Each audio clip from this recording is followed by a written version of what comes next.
Les violències són un dels majors obstacles per avançar cap al futur que volem. La reconstrucció del món post-Covid-19 és una oportunitat per posar la pau i la justícia al centre de l'agenda.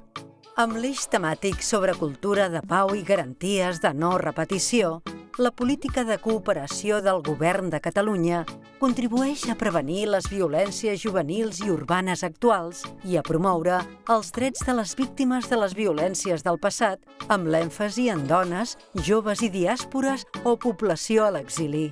Aquesta aproximació respon a l'enfocament de gènere i basat en drets humans que vertebra la cooperació al desenvolupament de la Generalitat de Catalunya.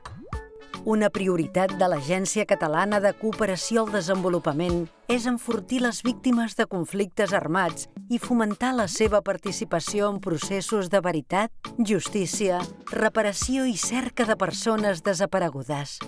Per fer-ho, es tenen en compte les afectacions diferencials en la població afrodescendent i indígena. Alhora, la cooperació catalana promou polítiques i iniciatives multinivell per potenciar el rol de la joventut com a actor de canvi social i promotor de la democràcia, la pau i la convivència. Finalment, es fomenta a Catalunya i arreu una cultura de pau amb narratives alternatives als extremismes i als discursos de l'odi. El coneixement i la recerca són claus per prendre consciència i tenir recursos per l'acció.